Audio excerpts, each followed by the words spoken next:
Hey everybody, Jay Niblick here. We got Growth Talks with Wise Hire. We bring industry experts that we know and we've known proven to be experts in the areas, and we pick these specific areas. Today we're talking about ISAs, pretty general topic about ISAs, a lot to do with it, mostly dealing with hiring them, when to hire them, some best practices and how to hire them because it's a little unique. It's not like hiring other sales roles or administrative or operations roles. So today I have the distinct pleasure of talking with Dale Archdekin. Dale and I go back several years, and I've interviewed him a couple times before. And he, in my opinion, is the expert in this area. And we've instructed all of our hiring coaches to say the same whenever anybody who's our client asks deeper questions about ISAs than we're set up. We don't do training on ISAs, how to onboard them, specific techniques, and so on and so forth. So we're excited to get Dale in here to talk about that. So Dale, say hey to everybody. Hey, Jay. Hey, everybody. Thanks for having me. I always love talking to you, man. It's always a great time.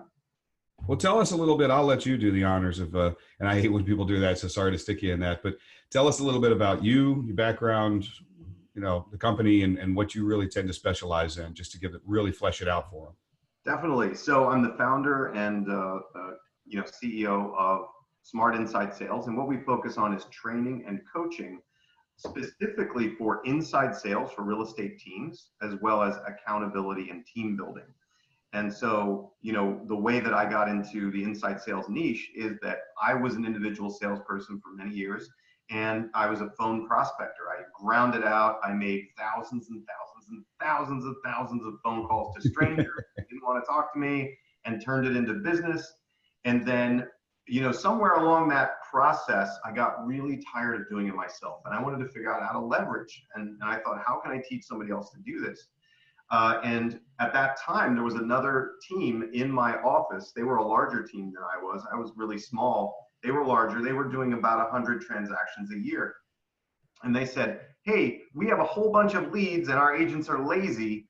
How can we build a department that actually takes care of these leads for us? And they came to me and they said, we know that you are the expert in prospecting in our market right now.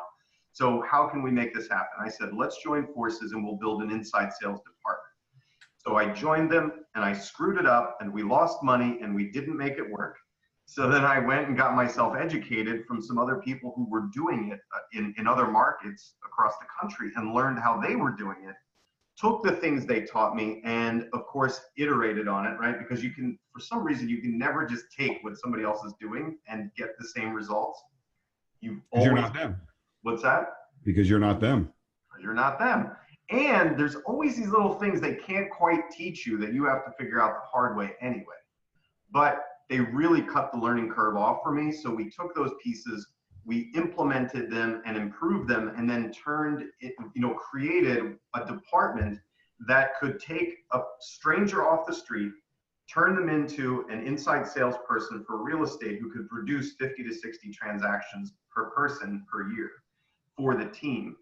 And then we did that for a while, very successful. We grew up to 10 expansion offices. And then at a certain point, I decided that I wanted to downshift, and I would rather, instead of being on the front lines, I wanted to teach other people what we had learned and what we had developed over time. And so then I started a coaching and training company, and that's what I do now full time. You said the guy talked to you and said, we've got a bunch of leads and our agents are lazy. Let's see, 30,000 friggin' feet. Why the hell do I even need an ISA? Why can I have lazy agents? So ISAs, here's one thing that people do. This is one of those errors. We'll talk about the error first, and we'll talk about the way that you should do it in terms of why you need an ISA. That's best, One of the things that happens is when people come to us and they say, my agents are lazy, I need an ISA to fix this. It's kind of like them saying, listen, my marriage sucks, but we think we should have a baby and that'll make it better. Never makes it better. Got to work on the marriage first, right? You can't, the baby's not going to fix the marriage. So can't do it that way. But when you do need an ISA, legitimately, there are agents and teams out there that end up being so busy that they legitimately can't get back to all the leads that they're purchasing. And we know, with the exception of what some of the lead providers are doing now, for the most part, leads are a volume game, right? It's a volume of contact, right? You have to have many contacts with people, many touches, many conversations both with your sphere of influence, your past clients, as well as the leads that you're purchasing in order to be there when they're ready to pull the trigger. Because unfortunately for most of us, we can't just buy those super hot leads that are ready to go shopping right now or ready to list their house this week. So we have to do a lot of nurturing. Well, a lot of teams and a lot of agents get overwhelmed with the nurturing that needs to be done, plus all of the paperwork and the showings and the appointments and the follow-ups and everything else.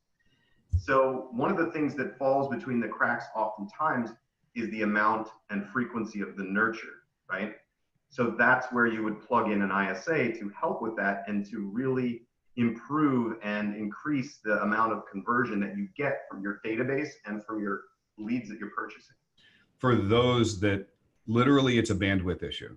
We have agents that are busy enough out there with showings on the buy side, the listing side, and because of the frequency of contact that's required in the nurture, it's not just dial 150 FSBOs and you're done with those 150. It's nurture. They simply don't have time to do that. Yeah. And so an ISA's ideal role is man hours or human hours of making sure that they're the ones who own the nurture process. Is that what I'm hearing? Yes.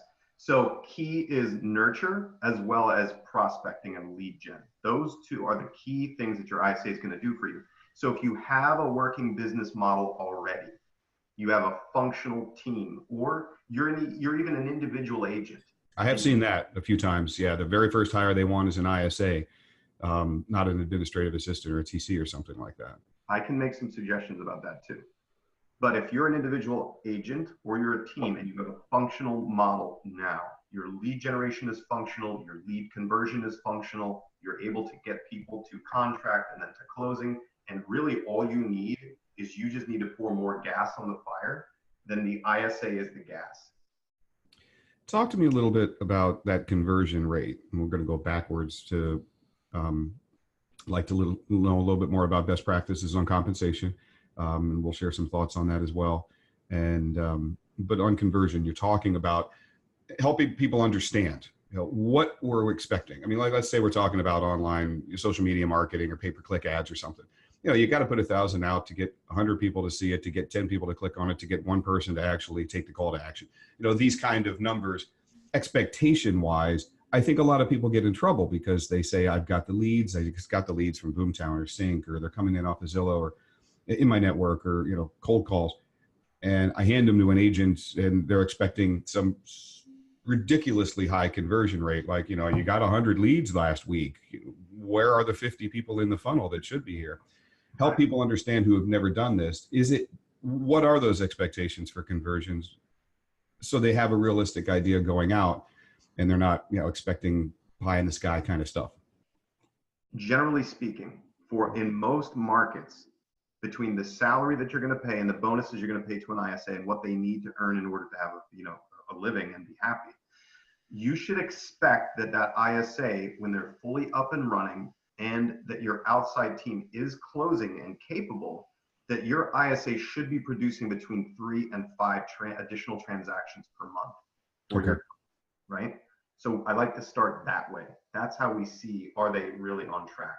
End result then being 3 to 5 additional clients, actually, like locked, closed, not just schedules. Yep. Is there a range that you can give somebody so they're again being somewhat realistic? As a rule of thumb, I would take the KW 2, 10, 40, right? 2 a day, 10 a week, 40 a month as a general rule to see, is my ISA producing that? Appointments, right? Can they set 2 appointments a day on average? Can they do 10 appointments a week on average? 40 appointments a month is a good metric. However, I want to give the caveat that you always have to continue looking at result, right? Because I've had ISAs who struggle to get 20 appointments in a month, but most of those appointments end up meeting and a lot of them end up signing, and that ISA still pulls 5 to 7 contracts per month, right? Versus I've also had ISAs who have no problem getting 40 appointments and still struggle to end up with 5 to 7 contracts in a month. So you still have to look at those results and not just say, oh, great, you set a ton of appointments, therefore you're going to be successful, or you don't set as many of appointments and you're not going to be successful. You can't really do it that way. I think it's good that you just put that out there, just a really rough estimate, but listen, people, what he said, focus on, can I get 3 to 5 a month? In the end, as out of the funnel and contracted, the others are gauges for if those numbers are really high and the conversions are low, do I need to look at the quality of the leads that I'm giving them? You can look at those end results starting at about month 6, somewhere between month 4 to 6. You can really be seeing those results. And so the big question that everybody has then, and this is what we help them on in our coaching, is, okay, once you've hired them, this stands for ISAs or agents, you have a ramp up period. And what you do is you have metrics in the first 30 days, second 60 days, third 60 days, first 30, right? Second 30, third 30. So 30, 60, 90. You have specific metrics that you're looking at to see what they can hit. And you're not necessarily looking for closings, right? Because their closings aren't going to happen that fast. So you start off simply by looking at, are they getting through the training? Can they hit X number of contacts in a day, right? That's the first real thing that you're looking for. And then in the 60 days being with you, you're looking for appointments set and appointments met, right? You're looking for the contacts to continue increasing to getting to a certain level. Because in the beginning, they're really learning the systems, they're trying to make contacts, they're practicing, they're trying to figure out the scripts. So once they're up to making enough contacts, now it's how are they doing setting appointments? We get the appointments up. Are those appointments meeting? What's the ratio? And then we're looking at how many contacts do you have to make to end up with a set appointment, and how many of those set appointments end up meeting with us. Now in 90 days and beyond, we're looking at, are they turning into contracts, right? Okay, now you're getting contacts, you're setting appointments, they're meeting, are they turning into contracts? And then obviously, logically, those end up in closings. So that's how you measure the ramp up of this ISA. So that onboarding, really, don't be punitive in the first 60 days. Don't expect, miracles to be happening. It takes a while, not only from the individual standpoint, but just the funnel itself is not going to drop out that fast. Yeah. So who can meet, outside of the personality assessments that we're giving them, have you found a trend as to who really should be an ISA? Yes, this is what we've distilled down, and I want to give you a plug for the DISC, because there are other assessments out there, and some of them are overly complicated to the point where you cannot discern anything from it. You're like, well, that's a great narrative, but how do I apply that, right? I would say that for us, the DISC is really helpful for us because it's a very simple, quick, like, who are you? And I'll tell you, I have one particular profile I would never hire as an ISA. And then the other ones, basically, if you're any of the other ones, we just need to know what we're going to have to work on with you, right? Right. Yeah, we just know where you're going to be soft, or where we need to soften you a little bit, right? Based on your other DISC arrangements. So I want to give you that plug, because the DISC assessment is really a great thumbnail, a really great thing that you can use to understand quickly who somebody is. Cool. And I'll ask you after your rest of your answer what that warning, Will Robinson warning kind of profile is. Now, for us, I would never hire a high C. Like pure C, dominant C. A dominant C, or even somebody that has a really above the mid-level of a C, right? Only because, in my experience, you are the personality metrics professional. I'm working just from anecdotal, like, personal experience of doing this, sort of like a crafts person knows which wood is, easier to carve.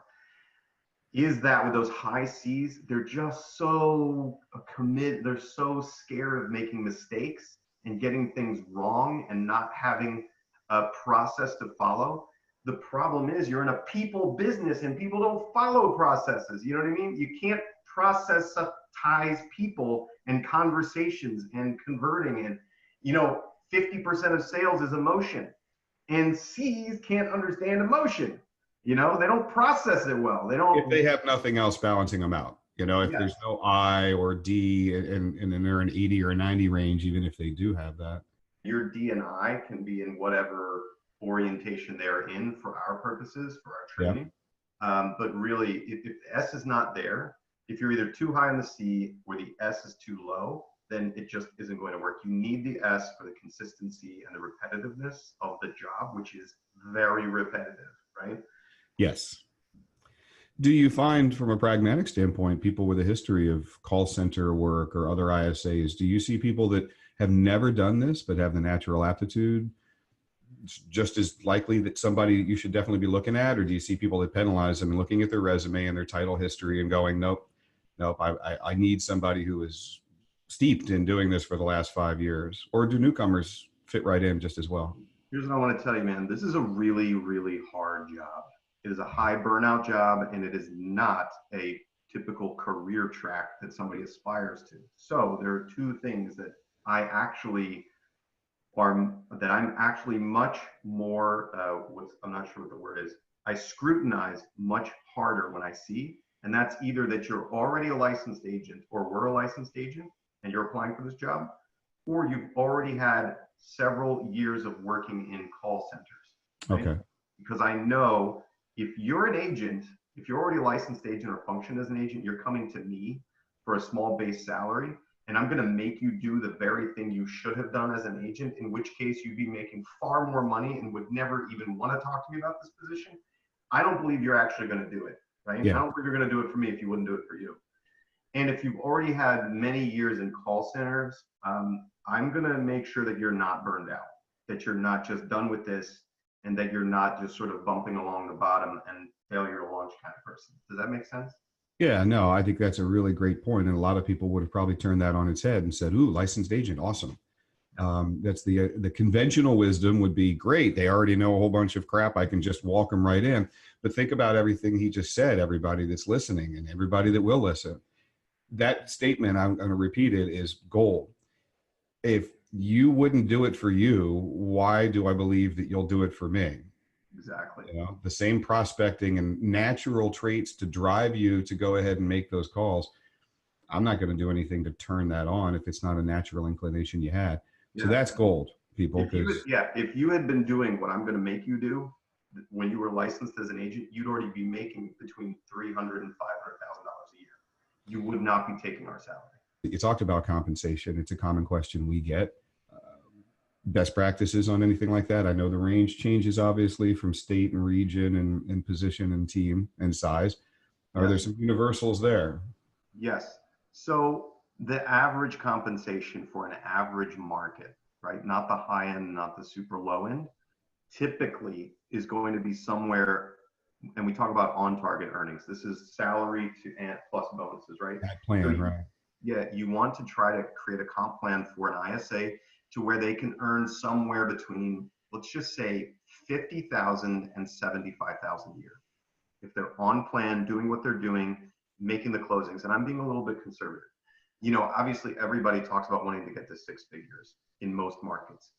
But the reality is if they can really bring in between 50 and 75, then they're going to be happy and they're going to stick around. Now, how you break that up over base pay, most markets, the minimum that you're going to be able to pay is around $30,000 a year in base salary. That's a little higher than I was thinking. Well, you know, it does vary. In some lower markets, you're going to, you know, let's put it this way. We work with clients from across the country in Canada in coaching and training. And what we obviously have to do is we have to create these kind of rules of thumb for people, right? Because the money's not the same everywhere. So what you're looking for, somebody who has sales experience and sales ability, but has not yet earned or gotten to the point in their career where they are earning as much as a full-time outside salesperson, right? They haven't hit that yet. That's the person that you're looking for. So interesting.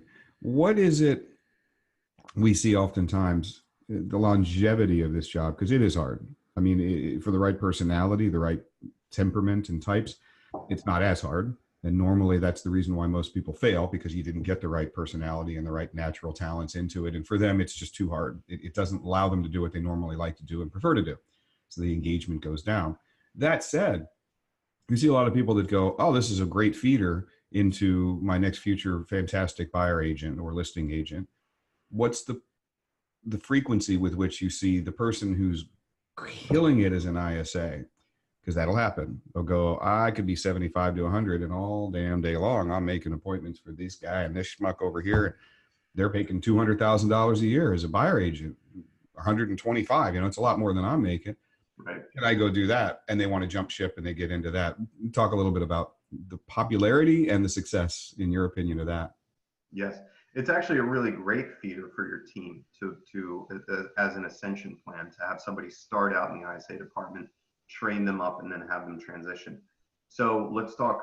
So we'll talk about that as a strategy, and then also teams typically will still want to have an ISA department of dedicated ISAs, right? So if you can find people who want to stay as an ISA, and that average is somewhere between a year to 2 years that they're going to stay in that role, then you'll also have people who just quickly want to ascend. People who want to come in, they want to get the hardcore training and be able to ramp up quickly and then move to the outside sales, and that's okay. Maybe somebody who's just getting their license or doesn't have it yet. Yes. That's going to be a good feeder for them. Yes, absolutely. So Jay, just like you talked about how a lot of teams are looking for salespeople in other industries to bring them over. Perfect. Great. You're a salesperson in that industry. You don't know shit about our industry, but you come in here and you apply the skills that you already have as a salesperson and have the dedication to it, and you'll be out of this in 3 months or 4 months. And typically what teams will do, the successful teams, what they say is, you're in this department until you can achieve these benchmarks. And that may be 3 or 4 met appointments per week for a certain number of weeks in a row. Once you achieve that, you've graduated, right? Now you're out on your own. The main value of an ISA, what kind of impact can an ISA make on a business? Not just the numbers of 35 or so a month. What other benefits does having an ISA bring to the entire team? You know what? The main thing that it brings is, if you're running it correctly, ideally your ISA or your ISA department should turn into the database management department, right? Interesting. A very well structured and working database is one that will produce an additional 50 to 75% of your annual transactions for you, right? It can double your business, or as much as double your business. That's because a lot of teams mismanage their databases. They mismanage the leads. They mismanage the relationships in there in terms of the frequency and staying in front of people because they're busy. So ideally, the ISA or department would end up owning that whole structure, making sure that it's well organized and that everybody who needs to be touched is touched, and we're not losing one of the cracks, because that's what happens. And people then, you show up at a barbecue and Susie's like, oh my God, I forgot you're in real estate. I totally would have bought that house from you instead of this other person. You're like, damn it. So creating a lot of the back end numbers that you just mentioned, the people who have the front end numbers don't have to back up. Yes. They're there. They just haven't organized them or tracked them or monetized them somehow. Yes, exactly. Interesting. So that's not just a singular role, an individual contributor role that you're talking about, the ISA or ISA group actually creating the metrics, the numbers, back end numbers and data for the entire team. Yeah. So one of the benefits of having those salaries is that all of a sudden the team leader is acutely aware of needing to know what the efficacy is of that ISA or that department, and says, I need lots of data. I need numbers. And then we need to produce those numbers, and we need to look at the data, put it together, and decide whether or not you're profitable. And that elevates the level of business that a team leader has at that point. Interesting. So the inside sales agent actually becomes much more of a strategic partner in overall understanding the business, which is important in being able to grow it. Yeah. And oftentimes they ascend to the team leader, the ISA team leader, or the lead gen director. Yeah, lead gen director. I like that. So look, we're wrapping up on time here. One of the key things that I remember the last time we talked, and a couple of times actually, was a very pragmatic piece. This has all been fantastic, and I'm going to ask you to tell people where to go to find more about it when we're done here. But one of the problems with interviewing is before the person's actually face-to-face, and oftentimes they never will be because the popularity of remote work is happening. Maybe they're in the same time zone, so there's not a huge discrepancy there, but a lot of these people may be remote. They don't even come into the office. We're seeing an increase on that application. But I got to interview these individuals. And so we know that resumes are written by the salesperson. We know that 30% of them, according to the statistics, are filled with errors, is prone to 20 or 30% of what's in there is prone to be a lie or a distortion. It doesn't necessarily translate sometimes in many ways anyway. The personality assessments that we give them are one thing, but should never be more than 25 or 30% of the entire process or decision making. We promote doing a real skills test, an actual like show me how it works. With administrative assistants and admins, CCs, we can give them software. You can say, hey, organize this, enter this data, make this Excel spreadsheet do what I need it to do, and so on and so forth. Find the errors and the typos. ISAs, before I go, because we do filtering, we talk about stacking filters. One of the first filters we talk about is a phone screen. So if you are going to meet them, before you invest 30 or 60 minutes to sit down face-to-face, what can I do on the phone to be pragmatic? I mean, like real world, show me what you got, instant stuff. Yes, and we've talked about this before, and this is my favorite, which is so the first thing we do is we have them leave a voicemail for us, and we just have an open-ended question that they have to answer. Something like, in your own words, tell me why you're the best fit for this position. So right there, we can hear, do you have proper grammar and diction or what we're willing to accept? And can you answer a random question you didn't know about on the fly? And how do you sound doing it? Do you make any sense? Do I want to talk to you? Right? That can be, it's as simple as that, right? Do you sound like somebody I want to talk to? Because I guarantee you're going to get recordings from people you probably don't want to talk to. Now let's assume that they pass that, they sound great. Let's go to the next step. Then we just role play with them. Here's the key though. And I've worked with so many teams and so many agents across the country helping them do this stuff. When we say role play with them, that can mean a lot of different things that are very unproductive and don't actually tell you anything. So what we created is a script that we follow, and we give this person the script that they're going to play an agent. And most of the time they've never done this before, or at least they haven't done it for real estate, right? So we just take one of those old school FSBO scripts. It's like a bold from KW or Mike Ferry script, and we modify it, right? It's just this like list of questions that is the old school way of doing scripts. We give that to them and we say, you're going to play an agent and I'm going to play a for sale by owner. Then we tell them two critical things. One is your goal is to set an appointment with me, set a face-to-face appointment with me, right? So we tell them the goal, and I'll tell you why we do that. And then the other thing we say is, listen, the only way you fail this exercise is if you let me off the phone before you ask all your questions. So you do tell them? I tell them that, absolutely. And here's why, Jay. The reason I tell them that is because the very first person I'm going to weed out is the person who still lets me off the phone after I gave them that explicit instruction. Wow. Okay. So it's that blatant. Yes. Even knowing you fail, they're going to, okay, go ahead. That's cool. No, and people do that. And listen, if I'm telling you on your first interview, you're going to fail if you do this and you chicken out and do it, there's no way in hell I'm going to hire you to do this job, because once you're out from under my eye and you're on the phone, you're going to be chickening out on everybody, right? Give me examples. What do you mean chickening out? Just where if you don't have the stones to stay in the role play with me, because I'm going to object to you and I'm going to use some stuff that's going to make you want to let me go so you don't sound like a bad person, right? How mean do you get? Like, really, there's a fire in the kitchen. I have, I mean, what's your favorite example? Mean, but I will be like, listen, man, my kids are playing in the yard. I really can't talk right now. If you're going to let me off the phone at that, if you're like, I can't be a bad guy, I gotta go.